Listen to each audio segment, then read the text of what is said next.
नवनाथ कथासार नवनाथ कथामृत अध्याय 7वा। वीरभद्राबरोबर मच्छिंद्राचे युद्ध, स्वर्गलोकी सन्मान, वज्रावतीचे दर्शन। मच्छिंद्रनाथ हरेश्वरास गेल्यावर तेथे त्याने गदातीर्थी स्नान केले। इतक्यात स्नानासाठी त्या समयी त्याच तीर्थास त्रिशूळ, डमरू, धनुष्य वगैरे आयुधे घेऊन वीरभद्र आला होता। तेथे त्याची व मच्छिंद्रनाथाची भेट झाली। उभयतांनी एकमेकास नमस्कार केला। मग तुम्ही कोण, कोटचे, पंथ कोणता, अशाबद्दल वीरभद्र विचारपूस करू लागला। तेव्हा ह्या देहाला मच्छिंद्र म्हणतात। नाथपंथ तो आमचाच आहे। शैली, कंथा व मुद्रा ही आमची भूषणे आहेत वगैरे मच्छिंद्रनाथाने सर्व सांगितल्यावर वीरभद्र म्हणाला, हे एक नवीन पाखंड बंड मातवून असे काळे तोंड जगात मिरविता, हे तुम्हास योग्य नाही। यास्तव ह्या मुद्रा टाकून दे। न टाकशील तर ठिकठिकाणी त्याबद्दल तुला पुष्कळ धोके सोसावी लागतील। वेदविधीने लावून दिलेल्या धर्माविरुद्ध हा एक निराळाच पंथ काढणारा असा मूर्ख तुझा गुरु तरी कोण? अशी त्याची निंदाप्रचुर भाषणे ऐकून मच्छिंद्रनाथाचे पित्त खवळून गेले। तो क्रोधाच्या तडाख्यात वीरभद्रास म्हणाला, अरे अधमा, तुझ्या दर्शनाने मला स्नान करावयाला पाहिजे।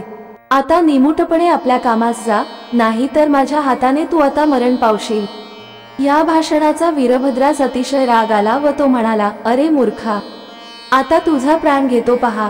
असे म्हणून त्याने धनुष्यासह अर्धचंद्र निर्वाण बाण काढला। तेव्हा मच्छिंद्रनाथाने म्हटले की, अरे पतिता, उन्मत्तपणाने तू जनात आपले अहित करून घेत आहेस।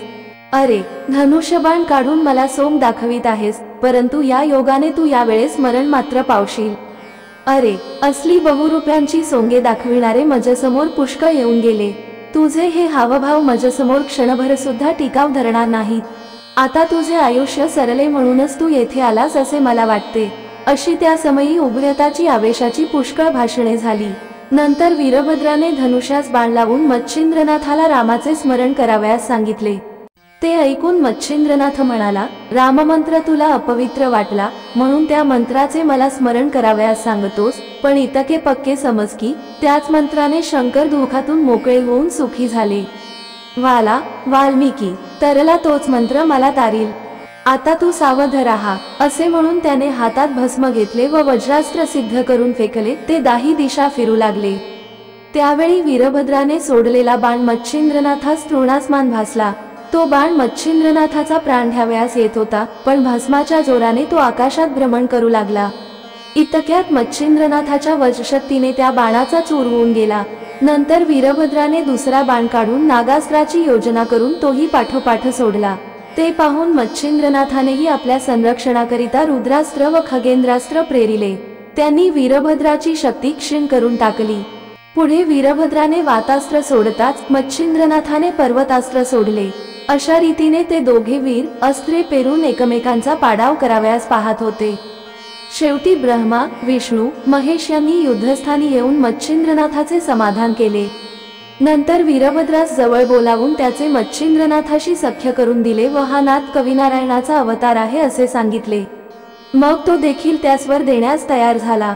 त्याने बोलून दाखविले की, मी आजपर्यंत मोठमोठाले बलवान असे असंख्य वीर जेरीस आणून हतवीर्य केले, पण मच्छिंद्रनाथासारखा वीर मला आढळला नाही। असे बोलून त्याने प्रेमाने त्यास आलिंगन दिले व कोणती मनकामना आहे म्हणून विचारिले। तेव्हा मच्छिंद्रनाथाने सांगितले की, मी साबरी विद्या साध्य केली आहे, तर तीच तुझे सहाय्य असावे। मग मंत्राबरहुकून सर्व कामे करण्याचे वीरभद्राने मच्छिंद्रनाथास वचन दिले व आम्हीही सहाय्य आहो असे संपूर्ण देवांनी आश्वासन दिले। तेव्हा मच्छिंद्रनाथाने सर्व देवांना नमस्कार केला। नंतर विष्णूने मच्छिंद्रनाथास पोटाशी धरले आणि सांगितले की, तुझ्या विदेस माझे पूर्ण सहाय्य आहे। माझे स्मरण करताच मी त्या ठिकाणी दृश्य होऊन तुझ्या संकटाचे निवारण करीन। असे बोलून त्याने त्यास चक्रास्त्र दिले। नंतर शंकराने प्रसन्न होऊन त्रिशूलास्त्र, ब्रह्मदेवाने शापार्प्यास्त्र, तसेच इंद्राने वज्रास्त्र दिले। त्याचप्रमाणे देवांनी प्रसन्न होऊन एक एक वर दिला। मग आपापल्या विमानात बसून ते सर्व स्वस्थानास जावयास निघाले। त्यावेळेस मच्छिंद्रनाथाने देवाची प्रार्थना केली की, मणिकर्णिकेचे स्नान करावे असा माझा हेतू आहे, तेवढी माझी मनकामना पुरवावी। ते त्याचे म्हणणे सर्व देवांनी आनंदाने कबूल केले। मग लक्ष्मीकांताने त्यास आपल्या विमानात बसवून वैकुंठास नेले व आपल्या आसनावर त्यास बसविले। त्याचे भोजन, निजणे, बसणे, उठणे सर्व विष्णू बरोबर वैकुंठात होत होते। वैकुंठात असता मच्छिंद्रनाथ नित्य मणिकर्णिकेचे स्नान करीत असे। एकदा आपण पूर्वजन्मी मेरू पर्वतावर घेतलेली समाधी पाहण्याची इच्छा होऊन त्याने हा आपला हेतू विष्णूस कळविला, म्हणून त्याने त्यास तेथे नेऊन एक वासुदेवाची व दुसरी नवनारायणाची अशा समाधी दाखविल्या। त्या पाहून तो आनंद पावला। मच्छिंद्रनाथ वैकुंठास 1 वर्षभर राहिला। तेथून त्यास शंकर कैलासी घेऊन गेले, तेथेही तो 1 वर्षभर राहिला। मग मोठ्या सन्मानाने इंद्र त्यास अमरावतीस घेऊन गेला। तो तेथे 3 महिने होता। नंतर ब्रह्मदेवाने सांगितल्यावरून नारद येऊन त्यास सत्यलोकास घेऊन गेला, तेथे तो 6 महिने राहिला। पुढे सर्व देवांनी त्यास आपल्याकडे एक दिवस आग्रहाने राहवून घेतले। तो एकंदर 7 वर्षे स्वर्गात राहून पाहुणचार खात होता। नंतर सर्वांना विचारून तो मृत्युलोकी यावयास निघाला, तेव्हा सर्व देवांनी त्याला विमानात बसवून अति आदराने मृत्युलोकी आणून पोचविले। नंतर ते स्वर्गास गेले व मच्छिंद्रनाथ तीर्थयात्रेस निघाला। मच्छिंद्रनाथ फिरत फिरत केकडा देशातील वज्रवनात गेला। त्या ठिकाणी वज्र भगवतीचे स्थान आहे। तेथे त्याने 360 उष्णोदकाची कुंडे पाहिली, तेव्हा त्यास परम आश्चर्य वाटले। मग तेथल्या सर्व तीर्थात स्नान करून तो अंबिकेच्या देवालयात गेला व पुजाऱ्यास बोलावून कुंडाबद्दल विचारू लागला। तेव्हा पुजाऱ्यांनी सांगितले की पूर्वी या ठिकाणी वसिष्ठ मुनीने यज्ञ केला, त्या समयी सर्व देव खाली आले होते। त्यांनी स्नानास गेल्यावर ऊन पाण्याची कुंडे निर्माण केली व स्नान करून आपापली नावे कुंडास ठेविली। ते देव 12 वर्षे 12 दिवसापर्यंत येथे राहिले होते। यज्ञ समाप्त झाल्यावर देव परत गेले, पण कुंड अजूनपर्यंत त्याच ठिकाणी आहेत। असा मजकूर ऐकल्यावर आपणही कुंडे निर्माण करावी असे मच्छिंद्रनाथाच्या मनात येऊन त्याने त्रिशूळाच्या योगाने कुंडे खणून तयार केली व वरुणमंत्र जपून भोगावतीचे उदक उत्पन्न केले। मग अग्निमंत्र जपताच त्यात अग्नीने प्रवेश करून पाणी ओन केले। नंतर त्या नव्या भोगावतीच्या कुंडात मच्छिंद्रनाथाने स्नान करून तो वज्रादेवीच्या देवळात गेला व तिला त्या कुंडातील ऊन पाण्याने स्नान घातले। तेव्हा तिने त्यात शाबासकी देऊन 1 महिना राहवून घेतले। नंतर तुला वज्राबाई का म्हणतात असे मच्छिंद्रनाथाने तिला विचारिले असता ती देवी म्हणाली, वसिष्ठाच्या यज्ञात इंद्र हवनाच्या वेळी आला होता, पण सभेत जे ऋषी बसले होते त्यांच्याकडून त्यास मान न मिळाल्यामुळे त्याने वज्राची प्रेरणा केली। हे पाहून श्रीरामचंद्राने शक्ती मंत्राने दर्भ मंत्रून सोडला, त्यात मी प्रगट होऊन वज्र गिळून टाकिले आणि हवनास हरकत होऊ दिली नाही। मग इंद्राने आपले वज्र मिळविण्यासाठी रामाची प्रार्थना केली, त्याने इंद्रास वज्र परत दिले। मग त्याच वेळेस देवांनी व ऋषींनी मला वज्राबाई असे नाव दिले। मग सर्व ठिकाणी गेल्यानंतर रामाने माझी येथे स्थापना केली। त्याने प्राणप्रतिष्ठा करते समयी मला भोगावतीचे स्नान घातले होते, त्यावर आज झाले। पण रामापेक्षा तू एक गोष्ट विशेष केलीस, ती ही की त्यांनी मला थंड पाण्याने स्नान घातले व तू ऊन पाण्याने घालून भोगावती येथे अक्षयी ठेविलीस। असो, तेथे मच्छिंद्रनाथ महिनाभर राहिला व देवीचा निरोप घेऊन पुढे गेला। 7वा अध्याय समाप्त। ओम चैतन्य गोरक्षनाथाय नमः। ओम श्री नवनाथाय नमः।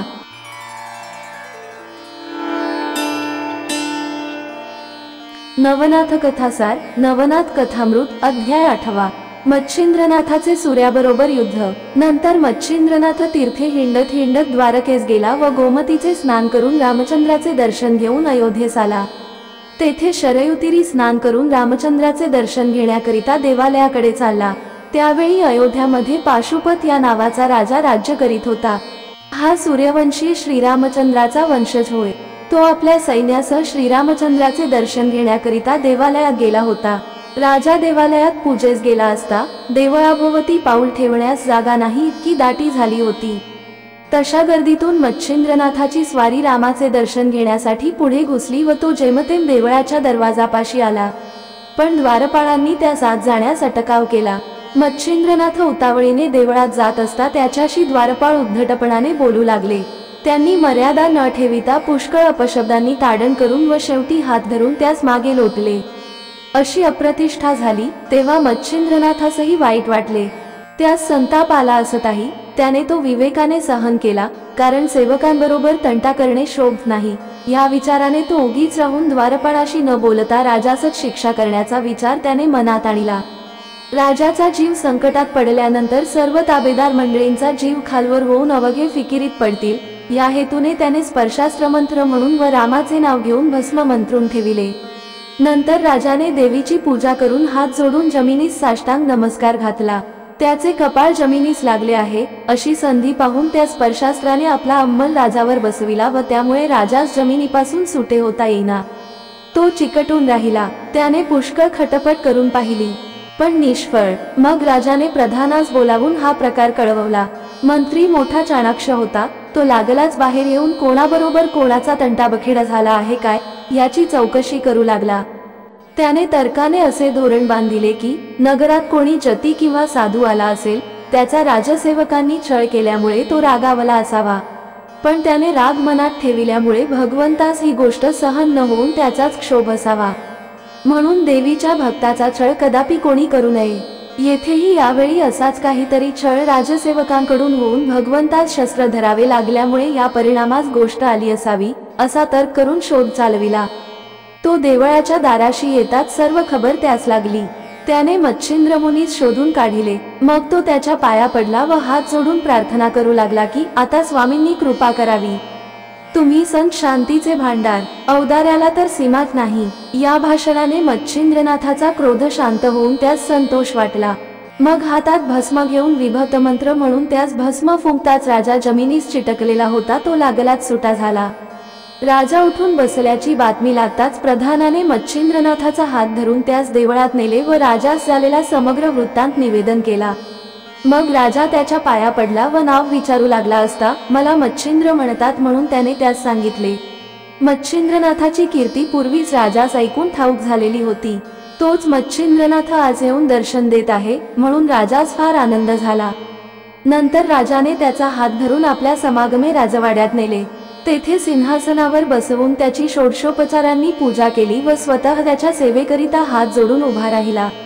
अशी राजाची निष्ठा पाहून मच्छिंद्रनाथास परमानंद झाला। मग प्रसन्न होऊन कोणता हेतू तुझ्या मनात आहे तो मला कळव म्हणून त्याने म्हटले। तेव्हा राजा म्हणाला, मी सूर्यवंशी श्रीराम राजाच्या घराण्यातला आहे। माझे नाव पाशुपत। मला इतकेच मागावयाचे की सूर्यकुळात उत्पन्न झालेला जो वीरशिरोमणी श्रीराम त्याची मला भेट व्हावी।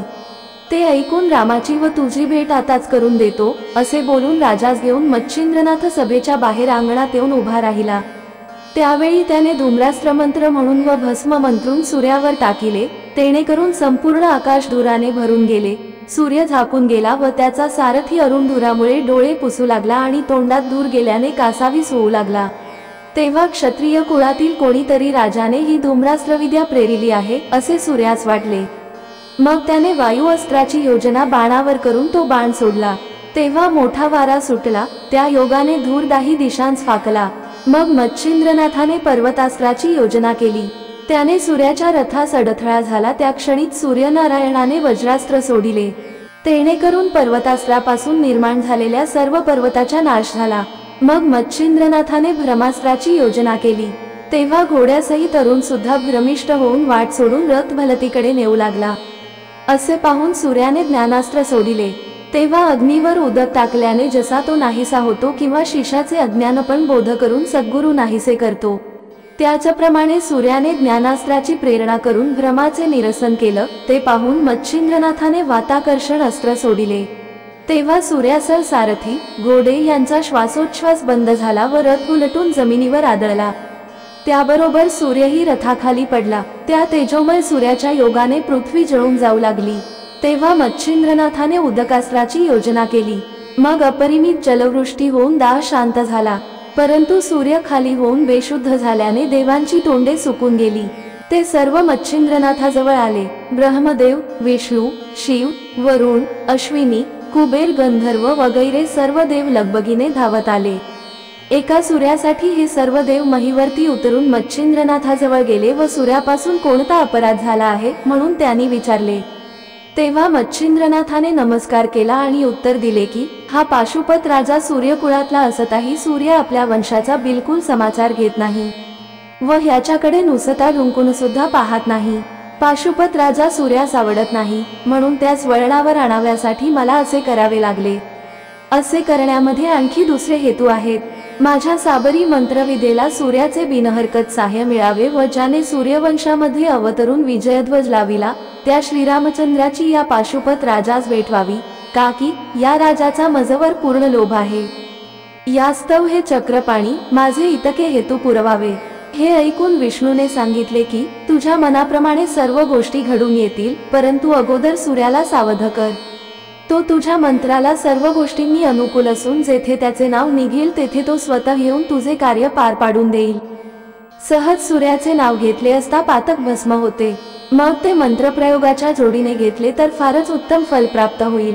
आम्ही सर्व देव तुझ्या कार्यासाठी उतरलो आहो. आता विलंब न करिता यास लवकर उठीव.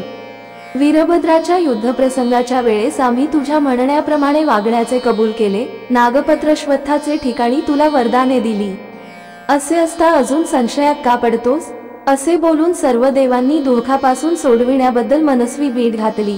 परंतु मच्छिंद्रनाथाने सांगितले की पाशुपत राजास रामाचे दर्शन करवा, म्हणजे माझ्या मनाला स्वस्थता वाटेल. हे ऐकताच रामचंद्र प्रगट झाले. तेव्हा राजास व नाथास अपार आनंद झाला. नंतर मच्छिंद्रनाथ पाशुपत राजासह रामाच्या पाया पडला. त्यास रामाने पोटाशी धरिले. त्याच वेळी मच्छिंद्राने रामाची प्रार्थना केली की तुझे नाम श्रेष्ठ होय. साबरी विद्येच्या मंत्रयोगामध्ये तुझे नाव येईल, तेव्हा तू येथे हजर राहून ते कार्य सिद्धीस न्यावेस व याबद्दल प्रसन्न मनाने वचनादाखल माझ्या हातावर हात द्यावा. हे ऐकून रामाने की तिन्ही देवांचा अवतार दत्तात्रय, त्याचा पूर्णपणे वरदहस्त तुझ्या मस्तकावर, तो पूर्ण ब्रह्म नरसिंह अवतार, त्याचीही तुला पूर्ण अनुकूलता. मग मी का तुला सहाय्य न व्हावे? तर तुला मी सर्वस्वी सहाय्य आहे. मंत्रात माझे नाव निघताच मी ते कार्य करीन, असे त्यास रामाने वचन दिले. त्यावेळी त्याने असेही सांगितले की तू कविनारायणाचा अवतार असल्यामुळे आपण उभयता एकच आहो, असे सांगून सूर्यास उठविण्यासाठी रामाने मच्छिंद्रनाथाचे पुष्कळ आर्जव केले. मच्छिंद्रनाथाचा त्यावेळेचा आनंद अपरिमित होता. मग मच्छिंद्रनाथाने वायुक्त अस्त्रमंत्र म्हणून भस्म टाकीताच सूर्य सावध झाला व त्याने सर्व देवांना जवळ बोलाविले. सर्व देवांनी त्यास नमस्कार केला. पुढे हा कोणत्या वीराचा प्रताप म्हणून सूर्याने विष्णूस विचारिले व मला हात दाखविणाऱ्या प्रतापी वीरास एकदा आणून मला भेटवा म्हणून सांगितले. सूर्यास भेटण्यासाठी देवानी मच्छिंद्रनाथास बोलाविले. मग सूर्यापासून दाह न व्हावा म्हणून चंद्रास्त्र मंत्रून नाथ त्यास भेटावयास गेला. नमस्कार केल्यानंतर सूर्याने त्यास नाव गाव विचारिले असता विष्णूनेच मुळापासून त्यास कथा सांगितली. तेव्हा सूर्याने मच्छिंद्रनाथास साबरी विद्येस सहाय्य असल्याबद्दल वचन दिले. मग पाशुपत राजास त्याच्या पायावर घातले. आपला वंशज पाहून सूर्यास आनंद झाला.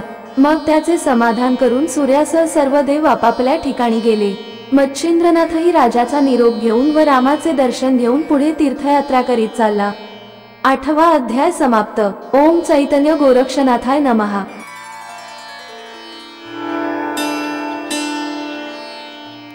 नवनाथ कथासार नवनाथ कथामृत अध्याय 9वा. गोरक्षनाथाचा जन्म. अयोध्येहून मच्छिंद्रनाथ निघाल्यानंतर मथुरा, अवंती, काशी, काश्मीर, प्रयाग, गया आदी करून तीर्थे करीत करीत तो बंगाल्यात गेला. तेथे चंद्रगीर गावात उतरल्यावर भिक्षेस निघाला असता एका ब्राह्मणाचे घर दिसले. ते पाहताच त्यास भस्माची आठवण झाली. तो मनात विचारू लागला की मागे मी भस्म मंत्रून दिले होते ते हेच घर. येथच्या यजमानीबाईचे नाव सरस्वती. तिला मी 12 वर्षांनी परत येईन म्हणून सांगितले होते. तिचा मुलगा कसा आहे तो पाहावा, असा विचार करून तो त्या घराजवळ गेला व बाहेरून त्याने तिचे नाव घेऊन हाक मारली. हाक ऐकून ती बाहेर आली व गोसावी पाहून भिक्षा आणून घालू लागली. तेव्हा खूण पटण्यासाठी त्याने तिला तिचे व तिच्या नवऱ्याचे नाव वगैरे विचारिले. त्यावरून तिने आपले नाव सरस्वती, नवऱ्याचे दयाळ व जात गौड ब्राह्मण वगैरे सर्व सांगितले. तेव्हा त्यास खूण पटली. मग मुलगा कोठे आहे म्हणून त्याने तिला विचारिले असता मला अजूनपर्यंत पुत्र झालाच नाही, असे तिने उत्तर दिले. हे ऐकून मच्छिंद्रनाथ म्हणाला, तू खोटे का बोलतेस? तुला पुत्र होण्यासाठी मी विभूती मंत्रून दिली होती, ती काय झाली? असे विचारताच ती घाबरली व आपण ती उकिरड्यावर टाकिली. हे वाईट केले म्हणून तिला पूर्व पश्चाताप झाला. आता हा कानफाड्या माझी काय दशा करील कोण जाणे. आता मी करू तरी काय, याने तर मला पक्के ओळखले, असे विचार तिच्या मनात येऊ लागल्याने ती भांबावून गेली. तशात मच्छिंद्रनाथ पुत्र दाखविण्यासाठी वारंवार तिला टोचित होताच. नंतर ती त्याच्या पायावर मस्तक ठेवून म्हणाली, योगीराज, माझा विश्वास नव्हता म्हणून तुम्ही दिलेला प्रसाद मी उकिरड्यावर टाकून दिला. या माझ्या अन्यायाची मला क्षमा करा. त्यावेळी स्त्रियांचे कर्तृत्व सर्व प्रकारे अनर्थास कारण होते, अशा अर्थाचे बहुत विचार मच्छिंद्रनाथाच्या मनात आले.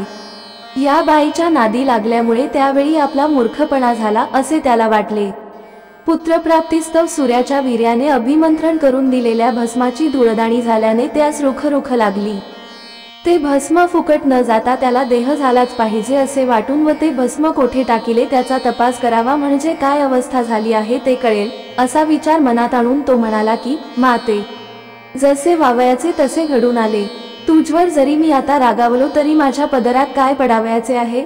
होणारी गोष्ट होऊन गेली. आता इतके कर की जेथे ते भस्म टाकिले होतेस ती जागा मला दाखव म्हणजे झाले. मच्छिंद्रनाथाने असे म्हटल्यावर तिची भीती उडाली. मग जेथे भस्म टाकिले होते तो मोठा उंच गोवराचा ढीग त्यास दाखवून येथेच भस्म टाकले असे ती म्हणाली. ती जागा पाहिल्यावर त्याने मुलास उद्देशून हाक मारिली की, हे प्रतापवंता हरिनारायणा सूर्यसुता, तू जर गोवरात असलास तर बाहेर निघ. तुझा जन्म येथे झाला व आज 12 वर्षे यात राहिलास म्हणून तुझे नाव गोरक्ष असे ठेविले आहे. यास्तव हे गोरखनाथा, तू आता उशीर न लावता बाहेर ये. इतके शब्द ऐकताच उकिरड्यातून शब्द आले की, गुरुराया, मी गोरक्षनाथ आत आहे, पण गोवराची रास मोठी असल्यामुळे बाहेर निघता येत नाही. यास्तव गोवर एका बाजूस करून मला बाहेर काढावे. नंतर खाच उकरून गोरक्षनाथास बाहेर काढिले. तो तेजःपुंज पुत्र बाहेर येताच सूर्यासारखा प्रकाश पडला. तेव्हा सरस्वतीस फार पश्चाताप झाला. असा पुत्र आपल्या हातून गेला म्हणून तिला तळमळ लागली व ती रडू लागली. तेव्हा मच्छिंद्रनाथाने तिला सांगितले की, आता रडतेस कशाला. तो मुलगा तुझ्या नशिबीच नव्हता, मग तो तुला कोठून प्राप्त होणार. आता तू येथून जा, कारण माझा कोप प्रत्यक्ष अग्निप्रमाणे आहे. तो ब्रह्मादिकांना देखील सहन होण्यास कठीण. आता व्यर्थ खेद न करिता जा, नाही तर शाप मात्र घेशील. ते भाषण ऐकून ती घाबरली व मुकाट्याने मागल्या पायी घरी गेली. पुढे गोरक्षनाथ गुरुच्या पाया पडला. त्यास मच्छिंद्रनाथाने प्रसन्न होऊन उपदेश केला व आपला वरहस्त त्याच्या मस्तकावर ठेविला आणि त्यास नाथदीक्षा दिली. नंतर तो त्यास घेऊन तीर्थयात्रेस निघाला. मच्छिंद्रनाथ गोरक्षनाथास घेऊन तीर्थे करीत हिंडत असता जगन्नाथास जाण्याच्या वाटेवर एक कनकगिरी म्हणून गाव लागला. तेथे येताच तो क्षुधेने व्याकुळ झाल्यामुळे त्याने गोरक्षनाथास भिक्षेस पाठविले. तो घरोघर भिक्षा मागत असता एका ब्राह्मणाच्या घरी गेला. त्या दिवशी त्या ब्राह्मणाकडे पितृतिथ होती म्हणून चांगली चांगली पक्वाने केलेली होती. तेथे जाऊन गोरक्षनाथाने अलखत शब्द केला. तो ऐकून घरधनीण बाहेर आली. तिने त्याच्या त्या गंभीर भव्य व तेजस्वी चेहऱ्याकडे पाहताच हा कोणीतरी योगी असावा असा विचार तिच्या मनात आला. त्यावेळेस तिने त्यास सर्व पदार्थ वाढलेले घवघवीत पान दिले. अनेक पदार्थ पाहून गोरक्षास समाधान वाटले व तिला आशीर्वाद देऊन तो निघून गेला. पोटापुरती बेगमी झाली असे पाहून तो जास्त न फिरता माघारी गेला व ती भिक्षा त्याने गुरु पुढे ठेविली. षड्रस पक्वानांनी भरलेले पात्र पाहून गुरुस आनंद झाला. मग तो जेवावयास बसला. ते अन्न स्वादिष्ट लागल्यामुळे मच्छिंद्रनाथ प्रीतीने जेवला. त्या योगाने त्याचे पोट भरले तरी त्याचा त्या पात्रातील वड्यावर हेतू राहून गेला. तेव्हा त्याने गोरक्षनाथाकडे पाहिले. त्याने काय इच्छा आहे ते कळवावी अशी विनंती केली. त्यावर तो म्हणाला, वड्यावर माझे मन गेले आहे. तो जर आणखी एक असता तर चांगले झाले असते. गुरुने आपली वासना वड्यावर आहे असे सांगताच मी आता जाऊन वडे घेऊन येतो असे बोलून गोरक्षनाथ पुन्हा त्याच घरी गेला व गुरुकरिता त्या बाईपाशी आणखी वडे मागू लागला. तेव्हा ती म्हणाली, गुरुचे नाव कशाला घेतोस. तुला पाहिजे तसे का म्हणेनास. हे ऐकून त्याने तिला सांगितले की, खरोखर मला नकोत. मी गुरुजींची इच्छा पूर्ण करण्यासाठीच वडे मागून नेत आहे. तेव्हा ती म्हणाली, अरे तुला बैरागी समजून मी भक्तिपूर्वक पुष्कळ पदार्थ घालून चांगले घवघवीत पान वाढून दिले होते. तू फिरून आलास. असे उत्तम अन्न वारंवार फुकट मिळते काय. हे तिचे शब्द ऐकून गोरक्षनाथ म्हणाला, मी तुला जे मागशील ते देतो, पण गुरुची इच्छा पूर्ण करण्याकरिता मला वडे दे. हे ऐकून त्याची परीक्षा पाहण्याकरिता तिने त्याचा एक डोळा मागितला. तेव्हा गोरक्षनाथाने लागलीच डोळ्यात बोट घालून आतले बुबुळ काढले व ते तिच्या हवाली करू लागला. तेव्हा डोळ्यातून रक्ताची धार वाहू लागली. ते साहसकृत्य पाहून तिने तोंडात बोट घातले. तिची छाती दडपून गेली. तिला त्याचा फारच कळवळा आला.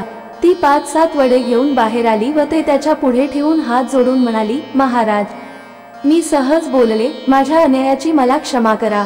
दुसऱ्याकरिता तुम्ही साधू अनेक प्रकारचे क्लेश आपल्या जीवास करून घेता वगैरे. त्यास म्हटल्यावर गोरक्ष म्हणाला, तू का खंती होतेस. वड्यांच्या मोबदला मी तुला डोळा दिला. तेव्हा ती म्हणाली, मजवर कृपा करून बुबुळासह अन्न घेऊन जा व माझे अन्याय पोटात घाला। मग गोरक्षनाथ तिचे समाधान करून बुबुळ व वडे घेऊन निघाला व परत गुरुकडे आला। त्याने डोळ्याचे व्यंग दिसण्यात येऊ नये म्हणून पट्टा बांधिला होता। पट्टा बांधण्याचे कारण गुरुने विचारिले, परंतु ते ऐकून त्याला दुःख होऊन तो वडे खाणार नाही व त्याची इच्छा तशीच राहून जाईल म्हणून त्याने पट्टा सहज बांधिला म्हणून सांगितले। पण गुरुने डोळा दाखविण्यासाठी हट घेतला। तेव्हा गोरक्षाने झालेला सर्व प्रकार कळविला व अन्यायाची क्षमा करण्याकरिता विनंती केली। मग बुबुळ मागून घेऊन मच्छिंद्रनाथाने मंत्र म्हटला व नाथाच्या डोळ्यात ते बसवून डोळा पूर्ववत केला व मांडीवर बसवून त्याच्या तोंडावरून हात फिरविला। नंतर उभयतांनी भोजन केले। तेथे महिनाभर राहून मच्छिंद्राने त्या सर्व साबरी विद्या शिकविली आणि अस्त्रविद्येतही निपुण केले। 9वा अध्याय समाप्त। ओम चैतन्य गोरक्षनाथाय नमः।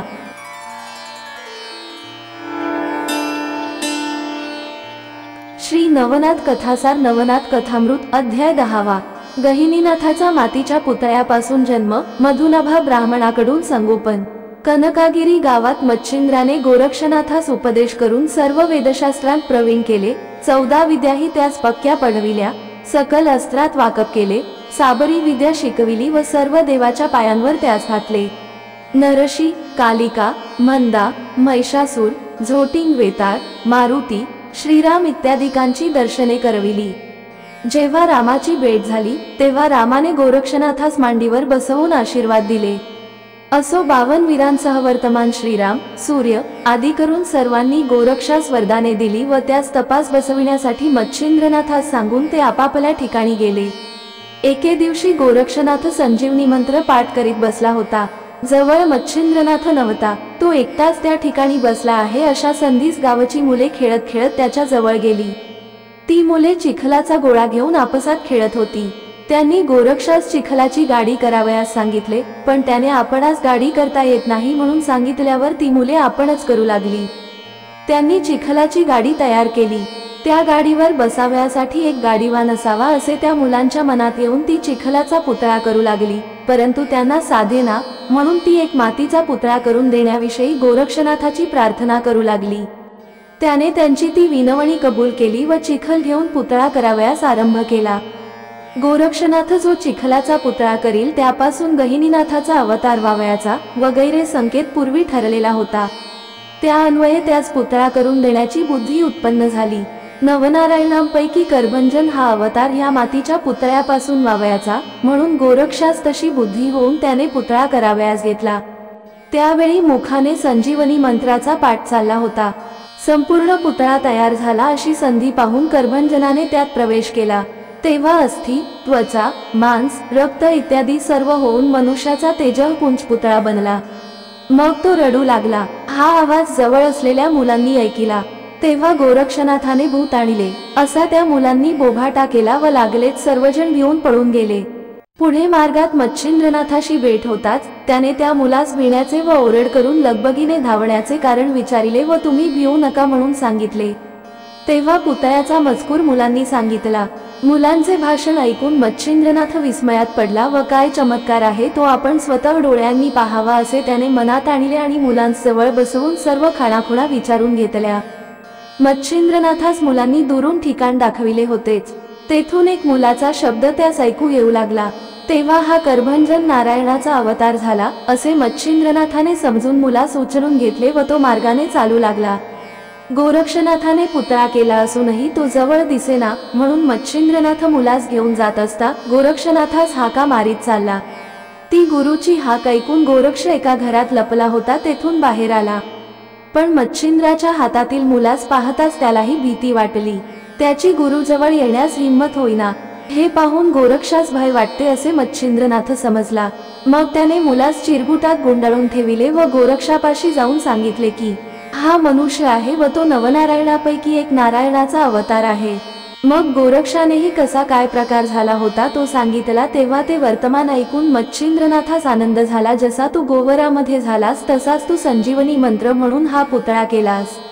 त्यात करभंजन नारायणाने संचार केला आहे। तो भूत नसून मनुष्य झाला आहे अशी साध्यंत हकीकत सांगून मच्छिंद्रनाथाने गोरक्षाची भीती उडविली। मग त्यासह वर्तमान मुलास घेऊन मच्छिंद्रनाथ आपल्या आश्रमास गेला। तेथे त्याने गायीचे दूध आणून मुलास पाजिले व त्यास झोळीत घालून हलवून निजविले। याप्रमाणे प्रकार घडल्याची बातमी गावभर झाली। तेव्हा गावचे लोक भेटीस जाऊन मुलाची चौकशी करीत, तेव्हा नाथही सर्व वृत्तांत सांगत। तो ऐकून त्यांना नवल वाटे।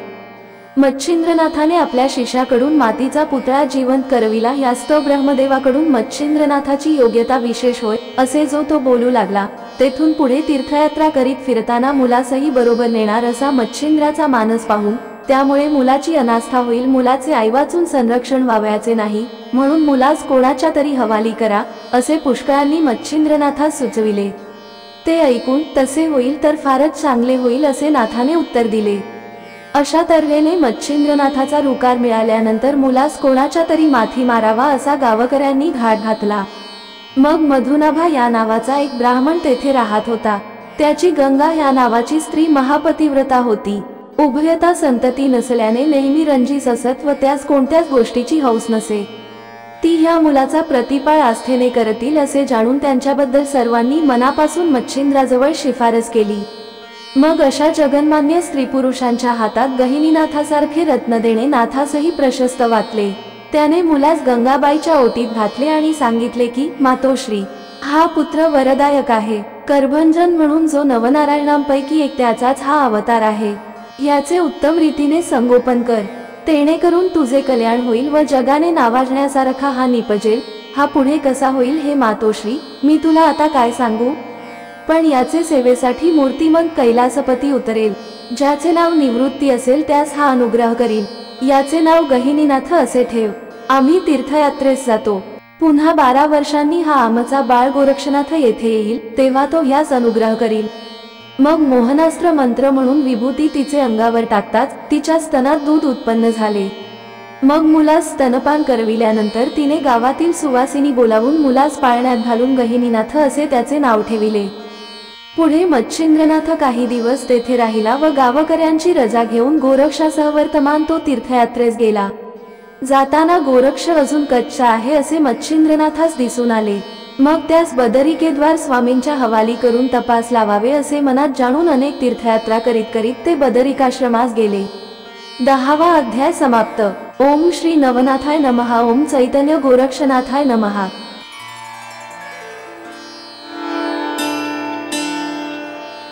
नवनाथ कथासार। नवनाथ कथामृत। अध्याय 11वा। मच्छिंद्रनाथाचे स्त्रीराज्यात गमन। जालंधरनाथाची जन्मकथा। गहिनीनाथास गंगाबाईच्या स्वाधीन केल्यावर गोरक्षनाथास समागमे घेऊन मच्छिंद्रनाथ निघाला। तो तीर्थयात्रा करीत करीत बदरिकाश्रमात शिवालयात गेला। दोघांनी शंकरास नमस्कार केला आणि स्तवन करण्यास आरंभ केला। त्यांची स्तुती ऐकून शंकर प्रसन्न झाला व प्रगट होऊन त्याने दर्शन दिले। मग उभयतास आलिंगन देऊन जवळ बसविले। त्यावेळी शंकराने गोरक्षाच्या तोंडावरून हात फिरविला व तू हरिनारायणाचा अवतार आहेस असे म्हटले आणि मच्छिंद्रनाथास असे सांगितले की, हा तुझा गोरक्षनाथ ब्रह्मांडास तारक होईल। कनकगिरीवर तू अभ्यास करून दैवते साध्य करून घेतलीस। श्रीराम, नरसिंह, सूर्य, हनुमंत, कालिका वगैरे वीरांसह वर्तमान भैरवांना बोलाविलेस, तेव्हा मीही आलो होतो। तेव्हापासून माझी व या गोरक्षाची ओळख आहे। तू याचेकडून विद्याभ्यास करविला आहेस खरा, पण त्यापासून विशेष उपयोग व्हावयाचा नाही। याने तप केलेच पाहिजे, यास्तव माझ्या आश्रमामध्ये यास तू तप करण्याकरिता बसव।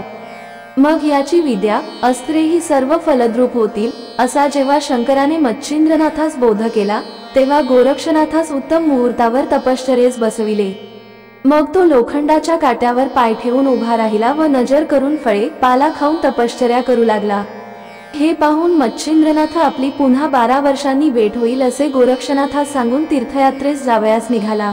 तो अनेक तीर्थे करून शेवटी सेतुबंध रामेश्वराला गेला। तेथे रामेश्वराचे दर्शन घेऊन समुद्रस्नानास गेला असता त्यास मारुतीने नमस्कार केला। त्यावेळेस त्यास फारच हर्ष झाला। त्यास हृदयी धरून जवळ बसविल्यावर मारुती म्हणाला, आज 24 वर्षांनी तुझी भेट झाली। मग त्याने तेथे नाथाचे आदरातिथ्य उत्तम प्रकारे केले।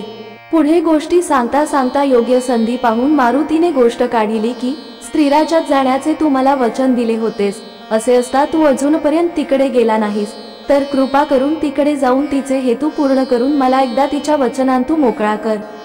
मच्छिंद्रनाथ येथे येऊन तुझे मनोरथ पुरविल असे मी तिला वचन देऊन ठेविले आहे, ते पूर्ण केले पाहिजे व तूही मला मागे वचन दिले आहेस ते पाळण्याची आता ही चांगली संधी आहे असे हनुमंताने म्हटल्यानंतर मच्छिंद्रनाथ ठीक आहे असे म्हणाले व 3 रात्री तेथे राहून ते दोघेही स्त्रीराज्यात जाण्यासाठी निघाले। ते थोड्याच दिवसात तीर्थे करीत करीत स्त्रीराज्यात गेले। त्या राज्यात पुरुष नावाला सुद्धा नव्हता। राज्यपदावर एक राणी असून सर्व राजकीय कारभार पाहणाऱ्या स्त्रिया आहेत। त्या राज्यकारभार सुयंत्र चालवीत असो। या दोघांनी राजवाड्यात प्रवेश करून राणीची भेट घेतली तेव्हा तिला आनंद होऊन त्यास कनकासनावर बसविले। मग त्यांची षोडशोपचारांनी पूजा करून ती हात जोडून उभी राहिली व हा दुसरा बरोबर कोण आहे हे सांगण्यासाठी तिने मारुतीची प्रार्थना केली। मारुतीने तिला सांगितले की तू तप केलेस त्यावेळी मच्छिंद्रनाथ येऊन तुला विषयविलासाचे यथेच्छ सुख देईल म्हणून मी वरदान दिले होते, तोच हा होय। तर आता ह्याच्यापासून तू आपली मनोकामना पूर्ण करून घे। याप्रमाणे तिला सांगितल्यावर मारुती तेथे 3 रात्री राहून परत सेतुबंध रामेश्वरास आला व रामाचे भजन करीत बसला। इकडे मच्छिंद्रनाथ विषयविलासाच्या सुखामध्ये निमग्न होऊन गेला। मच्छिंद्रनाथ विषयविलासाचा उपभोग घेत असता काही दिवसांनी राणी गरोदर राहिली। मग पूर्ण दिवस भरल्यावर प्रसूत होऊन पुत्ररत्न झाले। त्याचे नाव मोठ्या आवडीने मीननाथ असे ठेविले। इकडे कुरुकुळात जनमेजय राजापासून 7वा पुरुष जो बृहद्रव राजा, त्याने हस्तिनापुराचे राज्य करीत असता सोमयाग करण्यास प्रारंभ केला। पूर्वी शंकराच्या नेत्राच्या प्रयाग्नीने मदन जाळीला होता, तो अग्नीच्या उदरात वाढत होता। त्यात अंतरिक्ष नारायणाने संचार करून तो गर्भ अग्निकुंडात टाकिला। पूर्णाहुती झाल्यानंतर यज्ञकुंडातील रक्षा घेण्यासाठी ब्राह्मणांनी हात घातला असता मुलगा हातास लागून त्याचे रडणेही त्यास ऐकू येऊ लागले। मग पुरोहिताने ही गोष्ट राजास कळविली। त्या मुलास पाहून बृहद्रवा राजास संतोष झाला। त्यास राजाने आपल्या हातात घेतले व त्याचे मुके तो घेऊ लागला। हा प्रत्यक्ष मदनाचा पुतळा असे राजास वाटले। मग राजा बालकास घेऊन घाईघाईने अंतःपुरात सुराचना राणीकडे गेला। तिचे रूप देवांगनेप्रमाणे होते। कुरुकुळास तारण्यासाठी साक्षात रमा, सरस्वती किंवा पार्वती अवतरली आहे असे वाटे। मुलगा कोणाचा म्हणून विचारल्यावर राजाने तिला सांगितले की हा अग्निनारायणाने प्रसाद दिला आहे। मिनकेत तर तुला एक पुत्र आहेच, त्यास ह्यांचे पाठबळ होईल। हे ऐकताच तिने बालकास आपल्या हाती घेऊन स्तनाशी लावताच दूध उत्पन्न झाले। मग मोठा उत्सव सुरू झाला। 12व्या दिवशी मुलगा पाळण्यात घातला व जालंधर असे त्याचे नाव ठेविले। त्या दिवशी गावात साखर वाटली व याचकांना पुष्कळ द्रव्य दिले। पुढे बृहद्रवा राजाने जालंधरचा व्रत बंद केला।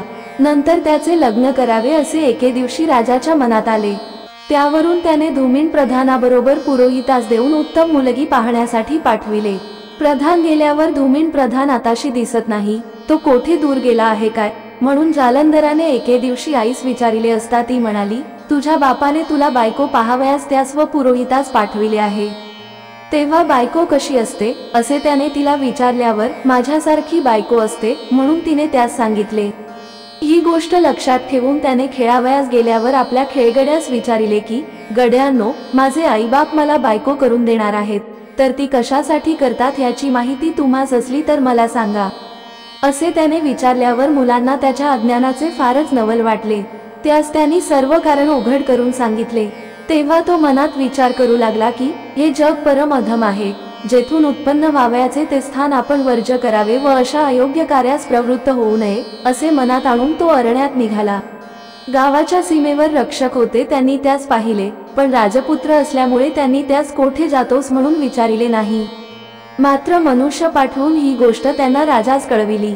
ती ऐकताच राजा घाबरून धावत आला व तोही अरण्यात शोध करू लागला। अंधार पडेपर्यंत पुष्कळ लोक एकसारखे त्यास धुंडीत होते, पण पत्ता लागला नाही। मग निराश होऊन सर्व मंडळी घरोघर गेली।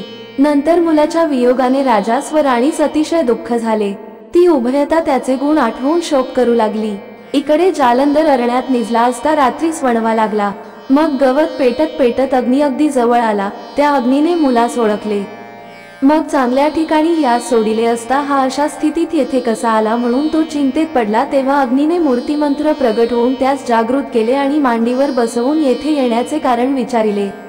तेव्हा तू कोण आहेस असे जालंधराने अग्नीला विचारिले असता तो म्हणाला, मी तुझी आई व बाप आहे, मला अग्नी म्हणतात। मग तू माझा आईबाप कसा म्हणून उलट त्याने त्यास विचारल्यावरून अग्नीने त्यास सविस्तर जन्मकथा सांगितली। नवनाथ कथासार 11वा अध्याय समाप्त। ओम चैतन्य गोरक्षनाथाय नमः। ओम श्री नवनाथाय नमः।